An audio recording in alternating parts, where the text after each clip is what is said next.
Today on Investigate TV Plus, families struggle to find available nursing homes with quality care as the industry faces its own crisis. The result of all of the short staffing is that people's health is not what it should be. We examine a new government mandate designed to help that has mixed reviews and speak to a woman who believes a lack of trained workers may have played a part in her mother's death. She would fall, she would get bruises, she would have cuts on her. No one was watching her. And we show you how to be your own investigator to ensure your loved one experiences positive care. Plus, turning emotions into art. We invite all of our clients to focus on whatever it is that isn't serving them, whatever energy feels blocked. We reveal the idea behind the chaos of the canvas. Then, the drive to succeed. Keep looking, on the next street I'm taking a left. We bring you to a cafe on wheels brewing coffee and confidence.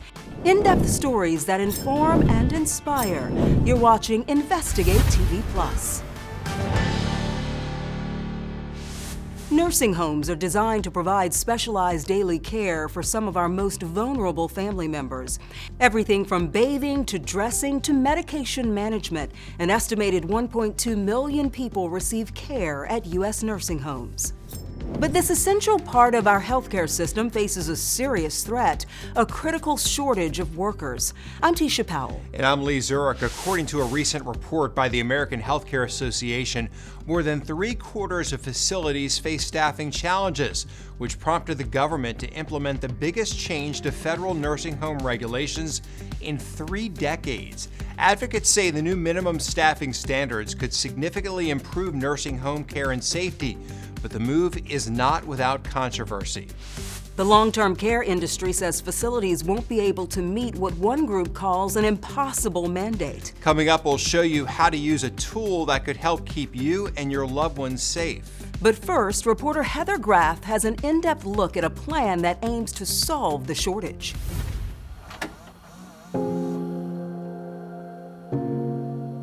She was beautiful. Her house was perfect, not a thing out of place. And food for days. She would cook days in advance for her family. For Mary Ellen Cross, being a grandma was everything. It was mostly about grandkids for her. And with 13 of them, it was practically a full-time job. Her school sports, dances, recitals, anything like that. She loved it. But Karen Lambert says for her mother, that time was cut short. They put her through so much hell, especially the last week of her life.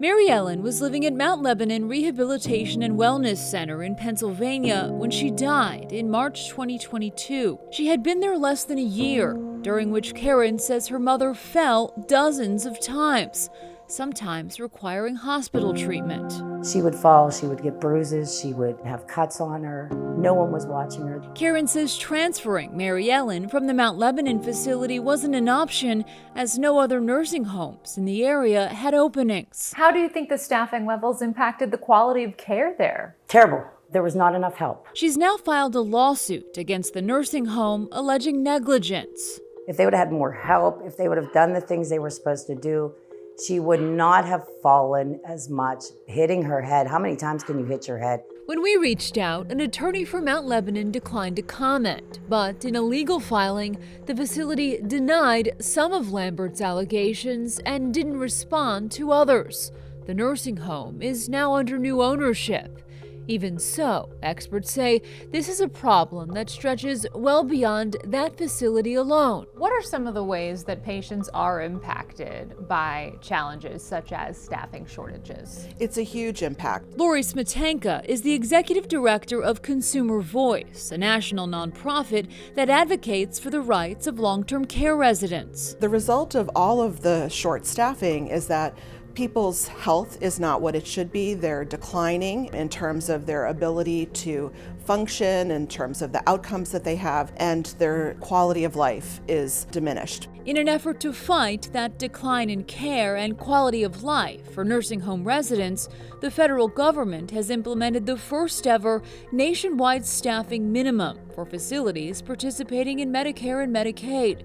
It was finalized in April 2024 and includes more than 15,000 homes. This is really the first major change that we've seen in a very long time, and it's really an important one. The regulation requires nursing homes to provide each resident with nearly 3.5 hours of care per day at a minimum, and have a registered nurse on site at all times. That means thousands of additional caregivers will need to be hired at facilities across the country because prior to this new mandate, federal law only required they have sufficient staffing. Do you believe it will improve care? Absolutely. Though most states already had their own minimum staffing standards, Smetanka says the majority of those fall far short of the new regulation. The more staff that are available and providing care to residents and facilities makes an enormous difference. But American Healthcare Association CEO Cliff Porter says it's too strict. Can nursing homes meet these new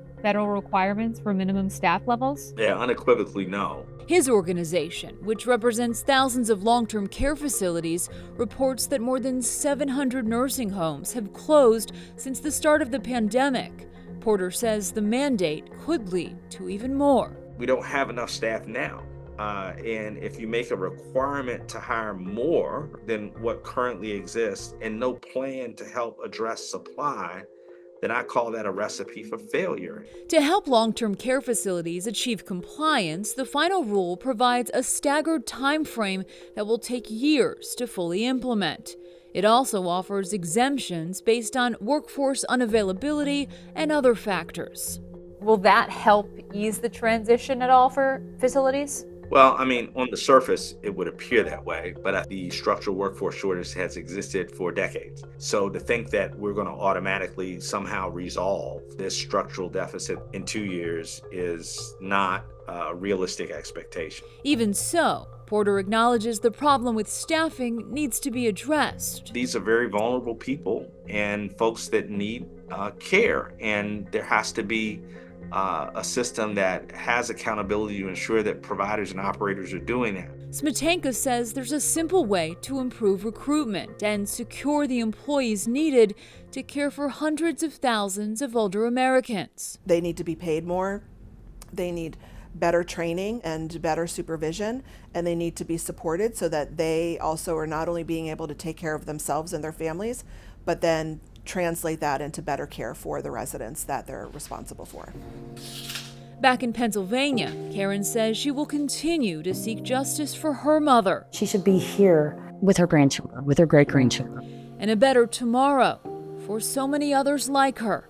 No person should ever have to go through what she went through.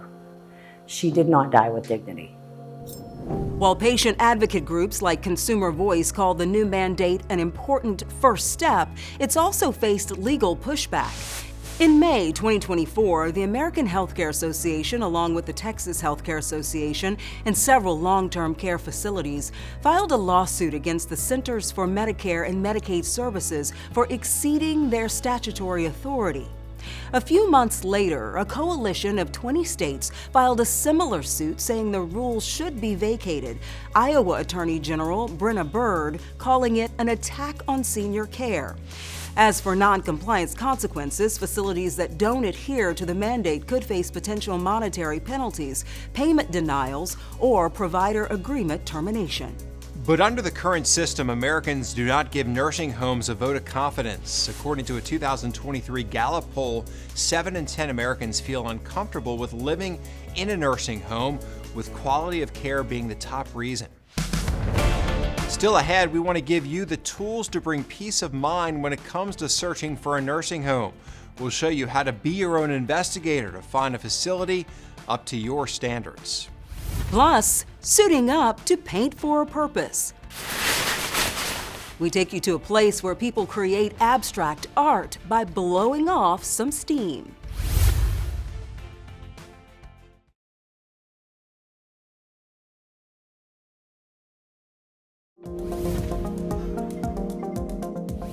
Before Before the break, we told you about an urgent problem facing hundreds of nursing homes around the country. A severe workforce shortage that's compromising many residents' quality of care. We spoke to a former patient at a facility in Rhode Island who says he's been a victim of this issue. I called the front desk and I said, listen, I've been here since 12:30. I need to be changed. Everybody keeps coming in the room, telling me somebody's going to do something, and nobody ever comes in. Oh, we'll get somebody down there right away. Okay. Well, to make a long story short, it wasn't until 5:15 that somebody actually came in. Do you think your experience at that facility is representative of a larger issue across this country? Absolutely. It's a pandemic of nursing home care that's going on in this country. Now we're going deeper to show you how to determine whether you or a loved one are being treated at a highly rated home. Reporter Josie Sturman has more on the tool to help you be your own investigator. If you or someone you love needs a permanent place to live out the end of life with medical care, or a short-term facility to stay for rehab after surgery, a nursing home might be the right choice, but it can be a daunting decision. So in this Be Your Own Investigator, we'll show you some of the things we look at when it comes to these facilities. Most of these facilities are inspected and rated by the federal government. So with just your computer or your phone, you can look up a lot of things. Let's start here, Medicare.gov. Click on Find Care Providers. This will take you to Care Compare. That's where you can get a ton of details. You can see everything from health inspections to staffing levels, quality measures to fire safety inspections, and more. This tool is really user-friendly and lets you directly compare nursing homes in your community. The first step is to search an area. Let's do Charlotte, North Carolina, for example. There are more than 50 nursing homes in that area. With a quick scan, you can see all of their overall star ratings. That rating is based on the facility's health inspections, staffing levels, and a series of measures that assess specific areas of care, such as the number of residents who received a flu shot or are losing weight. The more stars a nursing home has, the better. There are also two other important pieces of information that can be found just glancing at this list, including a flag for abuse, which is a hand in a red octagon, and a flag for chronically underperforming facilities, which is a triangle with an exclamation point. This nursing home has been flagged for both. Here's an example of what a low rating looks like. A one-star facility such as this one shows that it received the much below average rating because of its poor health inspections and staffing levels. You can find that by clicking on the name of the facility. Once inside that facility's page, you can read their most recent health inspections, inspections prompted by complaints filed against the facility by residents, their family members, or anybody else, and also see if there were any infection control inspections and problems. At the bottom of the health inspections page, there's also a link to click to view all of the inspection reports. This pulls up a nice chart that summarizes the nature of the violations and also lets you know how serious they are to the residents' health or safety. You can also see how many violations they had and how that compares to other nursing homes in the state, plus if they've had any fines. The page for each nursing home also includes some other important details, such as the number of beds, the name of the owner, and whether it has a resident council. With this Be Your Own Investigator, I'm Josie Sturman. That Rhode Island facility we mentioned earlier declined to speak on camera, but said in a statement the Rhode Island Department of Health conducted an on-site investigation of this matter and found no deficient practices. Our qualitative and quantitative standards of care are above the norm. Still ahead, you won't find many baristas more dedicated to their craft. All right, guys, are we ready? The idea brewed up to give everyone access to employment. But first, chaos on the canvas brings clarity to some clients. I cried, I laughed. We don't live in a world where it's okay to make a mess. We take you to the place offering a creative way to de-stress.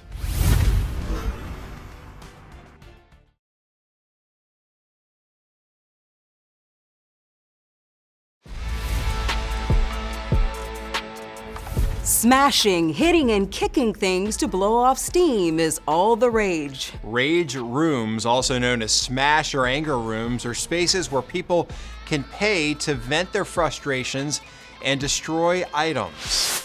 According to the Cleveland Clinic, finding a way to express your anger is healthy, and these rooms can offer one way to release those feelings. However, experts say it's not going to solve chronic anger problems. They say working with a therapist on relaxation techniques and cognitive behavioral therapy will be more helpful in the long run. Still, a woman recognized her own need to release pent-up emotions and instead of destroying, wanted to create. Reporter Alexandria Adams shows the simple idea taking on meaning for her and her clients. And then you get to choose your paint colors. This is Jackie Lorian Long, and this is her space, TheraPaint. But it wasn't always this aesthetically pleasing. It quickly grew out of the garage.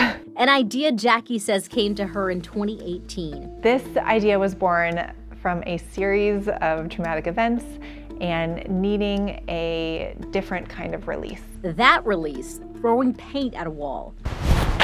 Jackie says it was when she started opening her healing space to friends that she knew it was something others needed. We knew that if we ever found the right space for it, that it would be something that we might be able to bring to, a larger audience. Just a few years later, she found that space on Music Row. The space offers a Zen room and 4 throwing rooms to release your feelings for 45 minutes. We invite all of our clients to focus on whatever it is that isn't serving them, whatever energy feels blocked, whatever is causing them any anguish, and to really focus on that feeling and then dip your paintbrush into the paint and just throw it at the wall. It was the outlet Kristen Ward says she needed just months ago. In May, I was diagnosed with breast cancer. Kristen chose her paint, suited up, and threw out all of her feelings before her double mastectomy. I cried, I laughed. We don't live in a world where it's okay to make a mess. And it was okay to make a mess. It gave me a sense of empowerment, control over something that I have or had no control over. And there's recently been a milestone in Kristen's life. How are you? How are you doing? I'm good. Friday is my last radiation treatment. So this week's been emotional for me, but I'm really happy and excited to be done. Kristen's thrown twice now and says each canvas is full of colors, expressing a multitude of feelings, some of joy and sorrow. But in the end, it comes together to create a unique masterpiece that tells a story. Seeing people embrace it and love it and also benefit from it, it feels like I'm truly walking in my purpose. The canvas, the paints, the cups, and lids are all composted into the garden where those feelings are released and given a new life in a beautiful way. I know we mentioned the rage room earlier, but that seems, I really like that because, I mean, look, they're making art too, but getting those feelings out as well. I definitely want to try it. Put that on my to-do list. Put that on the to-do list. Yes. I like it. Do it. Still ahead, 5-star service. And your order's gonna be at the window. I think it's really fun just seeing all the different faces and just seeing who is popping in. Meet the baristas passionate about pouring the perfect cup of joe.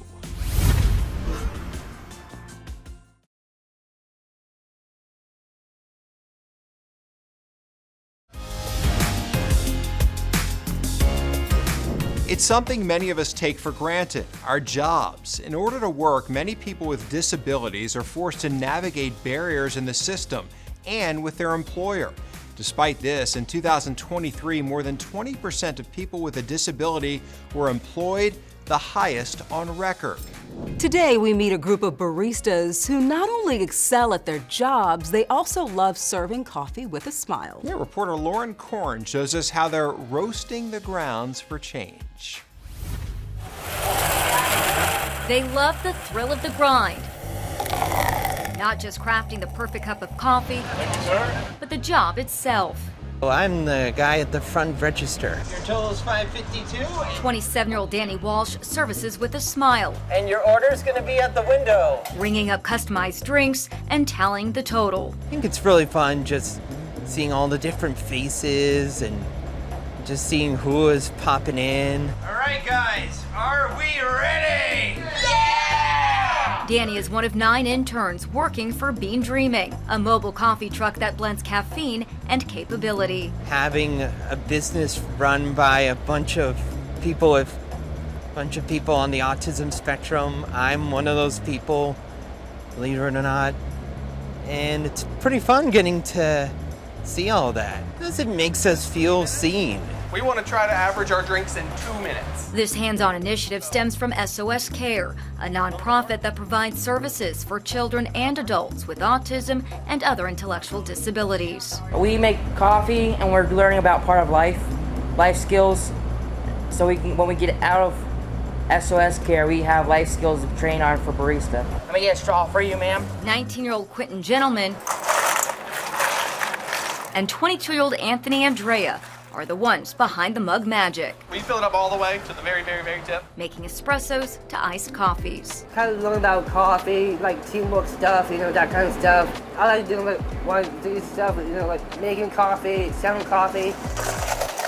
The experience has Anthony even brewing up an idea for his future. I might make my own business out of this myself. I'm gonna make my own coffee myself, my own business. It's really cool to see just the empowerment in our community and the acceptance of people in joining our workforce. All right, keep looking. On the next street, I'm taking a left. Adam Law is the driving force behind Bean Dreaming. Thanks for your help this morning. The employment coordinator for SOS Care. Remember how we do it about 10 times? Who not only trains the baristas for the workforce, but also provides awareness and support along the way. The best part is really just to see how proud of themselves that they are, and after that little nudge of, I'm not sure if I can do it, the confidence saying that they can.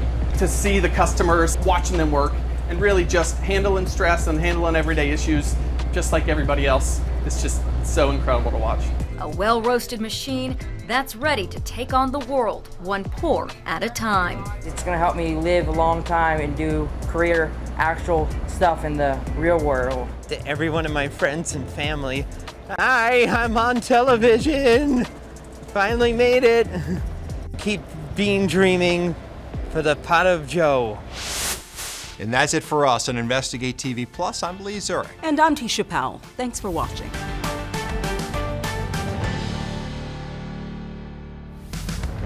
On the next Investigate TV Plus, it was basically gone. A forgotten twister from America's past helps us explore potentially life-saving emerging technology for forecasting. Plus, we'll reveal how the most active tornado corridor in the country is shifting.